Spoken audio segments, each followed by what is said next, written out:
study for this morning is the Dharma Vihari Sutta 2. This is on my version is page 69. Dharma Vihari Sutta, SD 44.5, chapter 5. Okay? Dharma Vihari Sutta, the second discourse on the one who lives the Dharma. We have already done the first Dharma Vihari Sutta, so today we look at the second one. The theme is about how to practice the Dharma. It is a very short sutta, but the short suttas are usually very important. They remind us of some important practice. So this sutta reminds us of how to live the Dharma afterwards. You have to imagine the suttas are basically instructions by the Buddha. The longer suttas will have sections, so they kind of comprise of different instructions, reminders by the Buddha. It's good to remind ourselves that the suttas are telling us not to forget our practice. The suttas are instruction manuals, if you like, telling us what to do, how to do it, what are the benefits, and where to go from there. So in that sense, they are very practical. Okay? And we need to occasionally look them up so that we are traveling along the right path. They're also like signposts. They're like markers, milestones. So as you travel, you look, especially when you come to crossroads, you look at the notices, then you know you're going the right way. So the suttas are like that. So let's look at this Dharma Vihari Sutta 2, second discourse on the one who lives the Dharma, A 5.74. The sutta starts in this way, section 1. Then a certain monk approached the Buddha, the Blessed One. Having saluted the Blessed One, he sat down on one side. So here we see this is a proper way where the student, in this case the monk, he approaches the Buddha, bows down to him, and then sits down at one side. At one side meaning in a suitable place where he's able to listen attentively, and he also doesn't block the Buddha in case there are other people who are coming to see the Buddha or who wants to listen to the teaching. Sitting down at one side, the monk said this to the Blessed One. So here we have the question, the occasion for the teaching. One who lives the Dharma, Dharma Vihari, Bhante, so it is said. In what way, Bhante, is a monk one who lives the Dharma? So this is a traditional way of asking the question. Right? In modern terms, we can rephrase it something like, how do we practice the Dharma? How do we make the Dharma an inherent part of our life, our daily life? Then comes the teaching. Right? So here we don't have any cue marks. There's no introduction. Straight away the Buddha replies. Section 2. Here bhikshu, a monk learns or masters the Dharma as the discourses with verses, the prose expositions, the verses, the inspired sayings, the thus said sayings, the birth stories, the marvelous accounts, the catechisms. Okay, so here we have what I call the Navanga Sattu Sasana. Let me just write this term for you.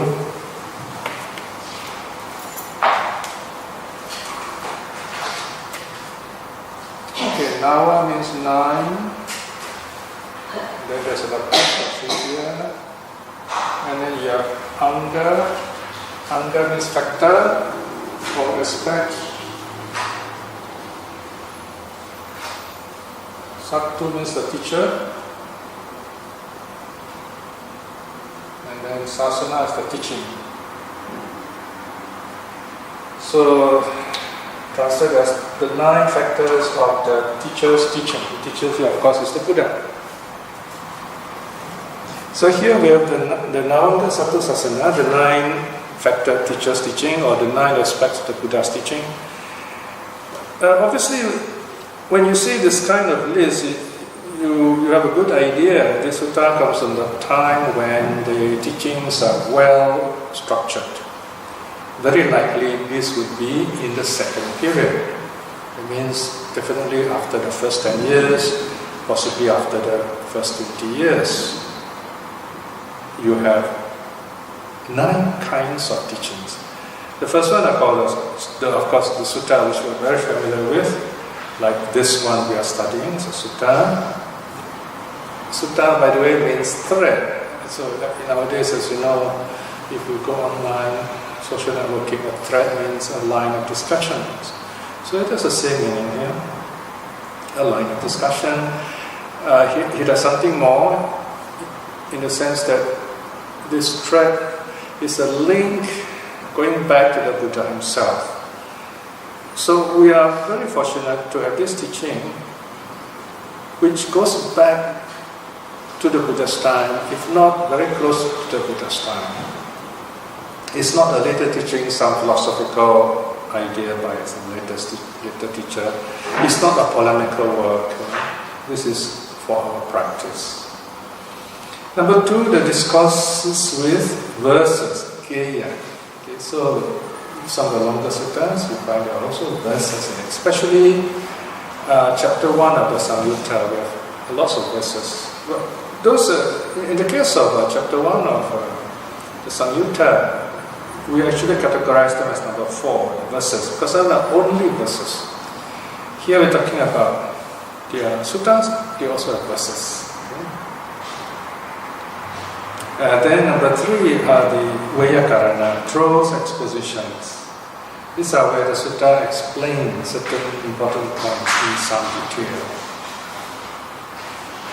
And then you have the verses themselves, as I said, it's chapter 1 of Samyutta. Then we have the Udana, inspired utterances or inspired sayings, Udana. This is one of the 15 books in the Buddhaka Nikaya. These are very short suttas, based on some theme. Usually the Buddha will say, for example, or see this monk sitting very peacefully, and the Buddha will praise this monk and explain why this kind of action is very praiseworthy. So these are joyful utterances. Normally there's only one verse in each Udana.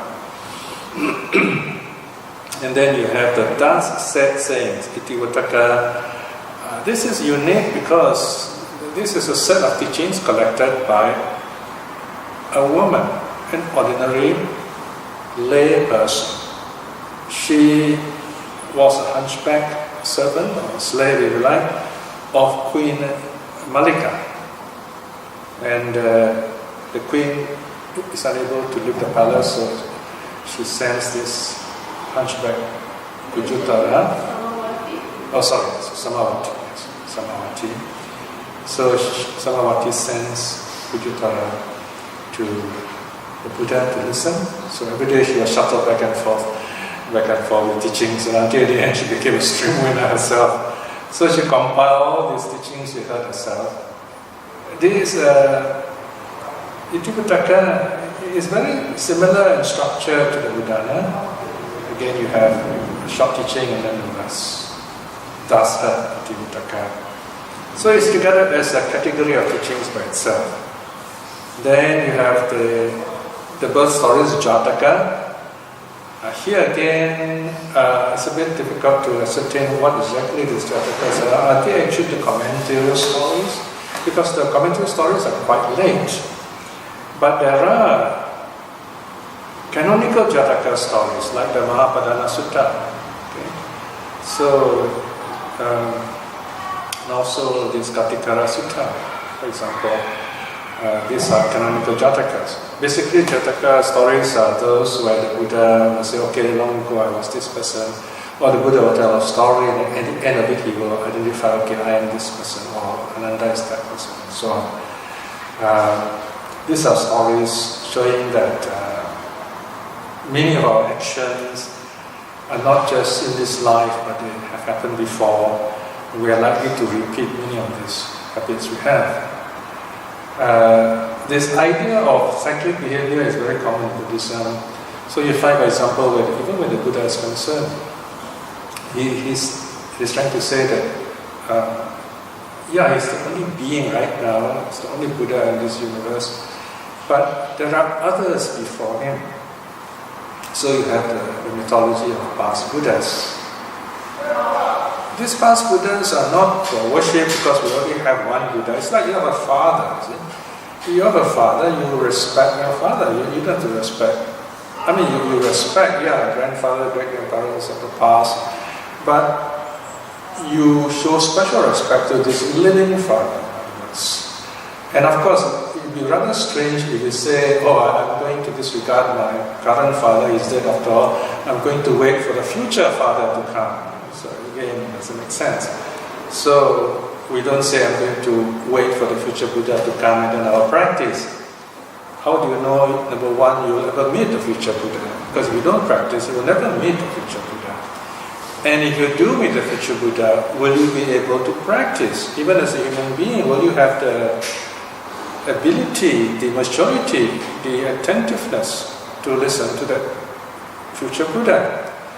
And number three, you may be reborn in the presence of the future Buddha, but will you be a human being, reborn as a cat, a dog, or a frog, Maybe you have a problem. So you have to be very careful talking about, I'm going to be reborn in the future Buddha's time and learn from him. You can say what you like, but it's not likely to happen. So this is all the fiction, religious fiction, which is not very helpful at all. We have the present Buddha, practice his teachings, get the goal, and after that you can go on teaching others if you like. So that's the Jataka. And then you have number 8, the marvelous accounts, Aputta Dharma. So this is where you find that there are lots of miraculous stories in the Buddha's life. You can almost say this is like a cultural feature of the Buddha's story. In the Indian culture, it's such that you have to exaggerate your story. You don't exaggerate, people won't listen. You have no audience. Even today, you just need to go and watch some of those Hindi movies. You find things get a bit overdone. That's called drama. See? But the Indian audience know what is fiction, what is embellishment, what is hyperbole. They are aware of that. They're quite practical people in that sense. So we have to understand this kind of cultural background. In fact, whether you believe in those marvelous stories or not is not the point. The point is we ask ourselves, what does this story teach us? What does the story remind us? And then we go from there, right? It's just like, we were children, we are, as normal children, happy children, we are raised with fairy tales, right? Jack and the Beanstalk, Snow White and the 7 Dwarfs, Sleeping Beauty, of course Beauty and the Beast, And we love these stories. And as children, we actually listen wide-eyed, and we listen again and again. We love listening to those stories. We love, now we can watch the stories. And we imagine we are in the story. We might identify ourselves, usually with the hero or the heroine. And we lose ourselves in this kind of ambience, in this kind of virtual reality. And for children, it's a very important part of their growth, their development, where they learn to role play, they learn to be more than what they are at that time, so to speak, in a safe way. Right? In other words, as children, they are learning how adults behave, but they know, or rather, they grow up to know that these stories are not reality. So, these kind of stories are very educational, very therapeutic, and in religion you find a lot of such stories. So we should not be arguing whether these stories are true or not. We should be asking ourselves, how helpful are these kind of stories? How do we make it helpful? What is the meaning of this kind of story? How do I apply it in daily life? And if you're a therapist, you're a counselor, you will sooner or later use stories also. Because stories means you're telling this person you're helping a possible scenario. It's like metta meditation, loving kindness meditation. May I be well and happy. You're not well and happy yet, you say, may I be well and happy. You picture yourself happy, well, peaceful, and so on. Okay? So it's a goal, it's a vision, the ancient city. You look ahead as you walk along the path, you say, oh, that's the ancient city, Nirvana. So you are heading in the right direction. This is the idea of mythology in early Buddhism. So these may be fantastic stories, but they have a purpose. They link the imagination of the current people to the reality that is to come. Alright? This is not those Korean drama where you face reality and then they drag you into some fictional lost island, where you enjoy yourself and I'm amazed in Facebook when I notice some of these people in Philippines. I'm amazed. The Filipinos, as you know, in our culture, mostly Catholics, many of them are fascinated by the Korean actors. And they love using Korean names. I say, wow, this is really, you see a Korean culture influencing another culture. I'm not sure how healthy that is, but it happens. So in the case of Buddhist stories, the idea is to inspire you with a vision. You can be better than what you are now, and to show you the direction that you should be going. That's the meaning of the stories. We don't believe the stories as they are. That is not very helpful. Okay? And then you have the last one, catechisms. These are question answers. These are more focused kind of problem solving. What is the Eightfold Path? Is it mundane or super mundane and so on? So they're very specific questions. The Vedala Suttas are a very famous example here. So basically here, this sutta surely comes at a time when the teachings are structured, well known, lots of suttas, maybe in the last 10 or 20 years of the Buddha's life. So a lot of people, a lot of monks know a lot of teachings. So the Buddha said, okay, here is this monk, this person, who knows all these teachings, all the 9 classes of teachings. Look at the last line. But not going further, he understands not its meaning with wisdom. Look at the wordings of it. All the words there are very important. But not going further. In other words, you need to go further. This is the shortest way you can define a skillful means. Skillful means you start here and you go further. You practice the precepts, you go further. What is further? Meditation. And you still need to go further. What's after that? Wisdom. And then you go further. What's after that? Liberation, freedom, and so on. Okay? So these are the usual 4 stages. So this going further is a very important aspect of Buddhist practice. It also means natural progression, growth. See, a simple sentence like this, no technicality. In early Buddhism, a simple phrase like this, we can talk about the whole of Buddhism. Alright?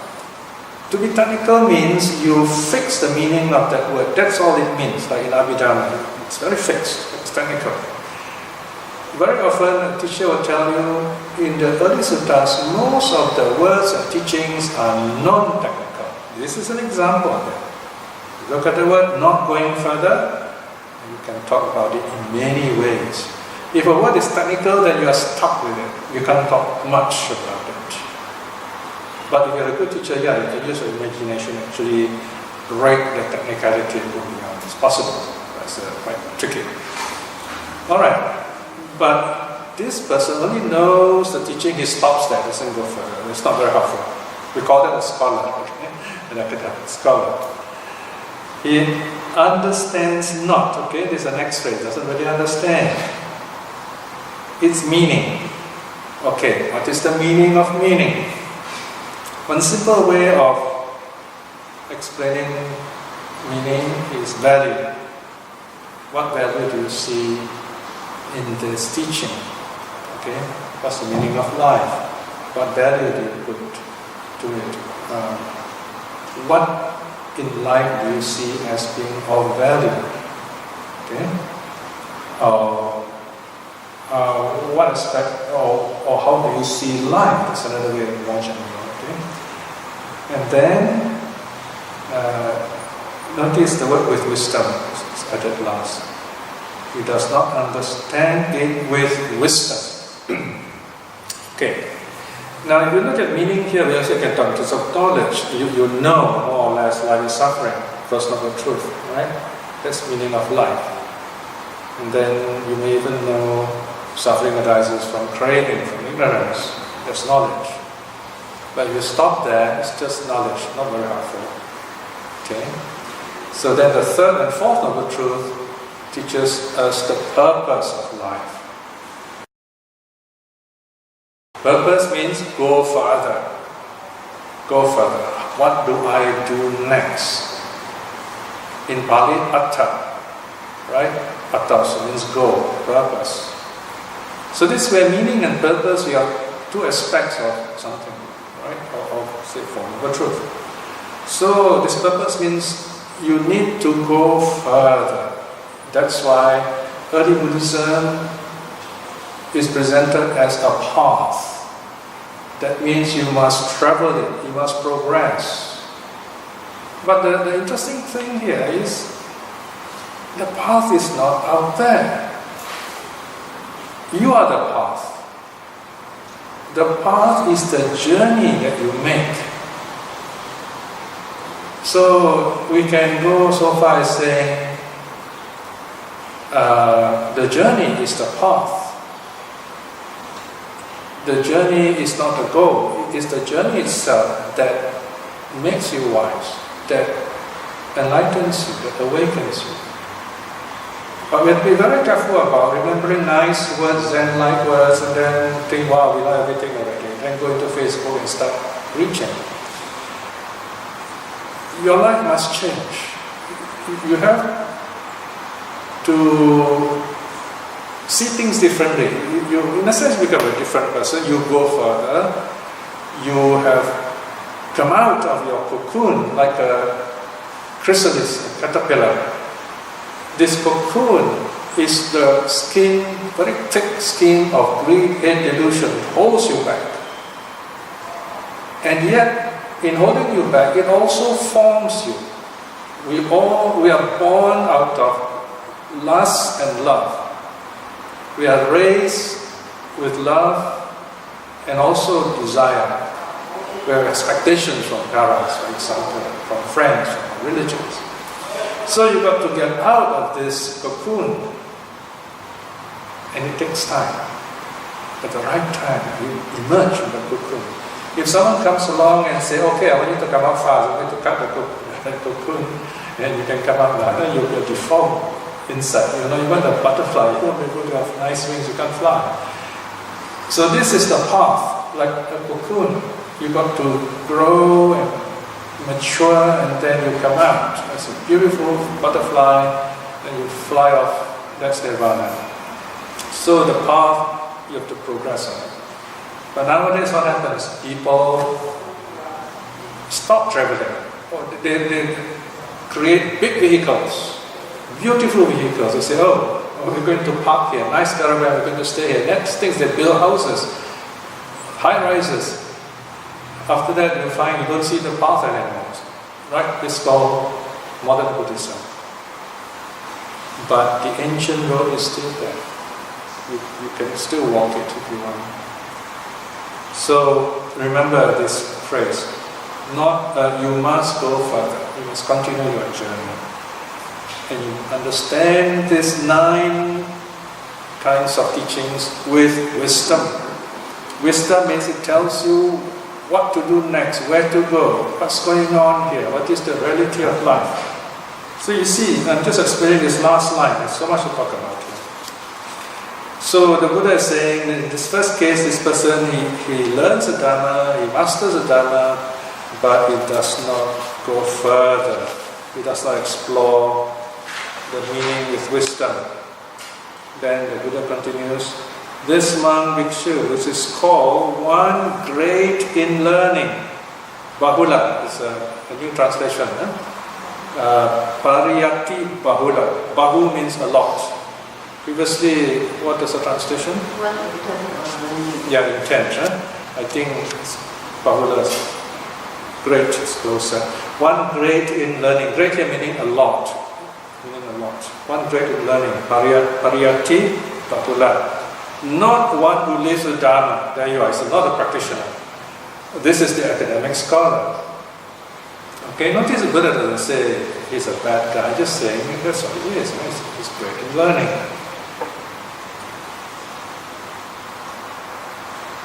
Then number 2, the Buddha, section 3, the Buddha says, furthermore, bhikshus among teachers to others the Dharma in detail, just as he has studied, just as he has mastered it. So this person, you can say the first person, he knows all the 9 categories of the Dharma, and he goes around teaching people. That's wonderful, to teach the Dharma. But not going further. You see again here that the theme is not going further. He understands not its meaning with wisdom. Oh, he knows its meaning, alright, he can give long explanation, write books, he can get degrees and titles. But he does not know the meaning with wisdom, its purpose in terms of awakening. So this kind of person, the Buddha says, this monk bhikshus is called one great in making known. One great in making known, one great in preaching. Panyati bahula. It's good in defining, it's good in talking, teaching. Right? A great teacher, in other words, but not a waiter. Then section 4, there's a third kind of person. Furthermore, bhikshus among recites to others the Dharma in detail, just as he has heard it, just as he has mastered it. Okay, here is recites. What's the big deal here? The Pali word is sajja. Yeah, see, in the Buddha's time there are no books. So you want to know the Buddha's teaching, you've got to go to a monk, someone with very good memory. Normally he's quite old, and you ask him, okay, what did Buddha say here? And then he will recite to you. And these people are really amazing, the memory is very good. I remember this is one of my happy memories when I was living in a monastery in Thailand. Sometimes I need to refer to a certain text and I need the Pali words. I don't have those books. So I go down to another kuti, to another section of the temple and see this scholar. They're quite young there. So I say, can you just recite this sutta for me? And I'll sit quietly with my notebook and he'll just recite. I'll listen. I say, okay, I got it, stop there. And I'll note it down. So you've got these living encyclopedias everywhere. So they're great reciters. But when you ask them to discuss things, they have a problem. They're not very good in creative discussion.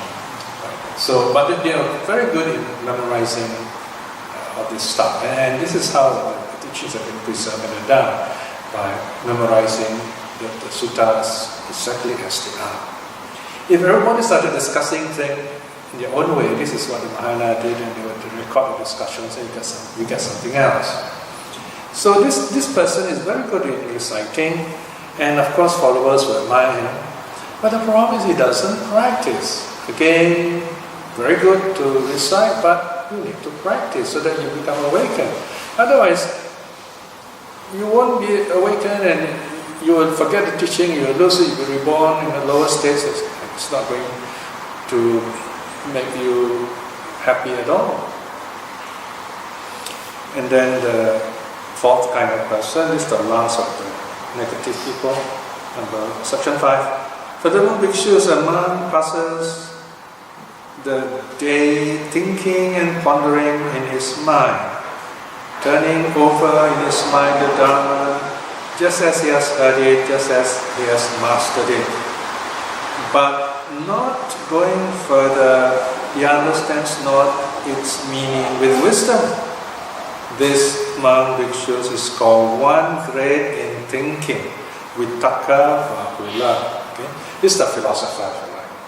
So you find some people, they will tell you tell them one point, they will give you lots of interesting ideas. You get a lot of such people on Facebook, for example, internet, social networking. They tell you more than what you need to know, more than what you want to know. So here again the Buddha says they do not go further. Right? So they are called Vitakka Bahula. Okay? So again, it will not be very useful. Then the Buddha comes to the fifth category. This sutta is very interesting in the sense that the Buddha gives 5 kinds of people. The first 4 are, in fact, all these 5, there are different ways of mastering the Dharma, of doing things with the Dharma. But the Buddha is saying that the first 4 ways are not enough. Okay? The first is to simply learn the Dharma. Number 2 is to teach the Dharma. Number 3, recite the Dharma. Number 4 is to think about the Dharma. Not enough. Number 5 is very important. Let's look at number 5. That is the 4th kind of person. Furthermore, bhikshus, a monk passes the day. Should be number 6. Here, bhikshus, a monk hears. The monk learns or masters the Dharma as the discourses with verses, the prose expositions, the verses, the inspired sayings, the thus said sayings, the birth stories, the marvelous accounts, the catechisms. But going further, see, this is the change in the word. Going further, he understands its meaning and purpose. Such a monk, bhikshus, is called one who lives with the Dharma. Okay? Now this is what I love about my current Facebook, So we have all kinds of people there. You might say the first 4 kinds, and they know a lot of stuff, arguing, you get this intellectual A plus intellectual B, and these people are really good in their subjects. One person is very good in Pali, another one is very good in logic, and you see these 2 giants having a dialogue, not agreeing with one another, and it's really fun to watch them talk. So much to learn, and I learn a lot from them. But I'm also like a referee. I have to make sure they do not heat up. When I see the glow of arguments brightening up, and I say, time out. Okay, don't forget, this is a special private page for early Buddhism. We've got to stick to early Buddhism. No quarreling, no fighting. And that's fun, because you give people a chance to kind of get back to square one. So, we must know where we are going with Buddhism. What is the Dharma for? Let's not forget that. So this is the reminder. Okay? So the Buddha says he has mastered all these 9 kinds of teachings. Then he goes further. He understands its meaning with wisdom. Very often, if you're not sure, you can say with wisdom means reflect on impermanence. Very simple rule of thumb, we say. With wisdom means reflect on impermanence. Very practical. In practical terms.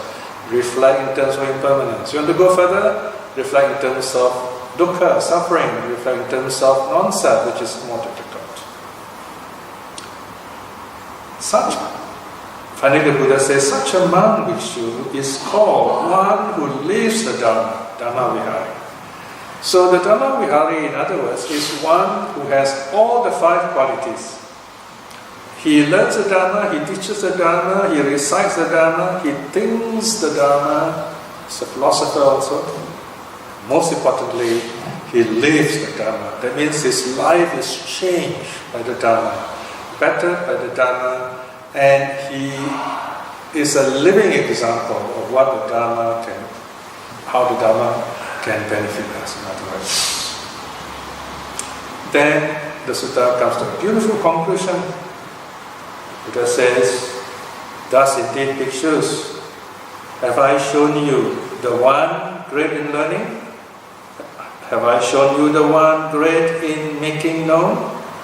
Have I shown you the one great in reciting?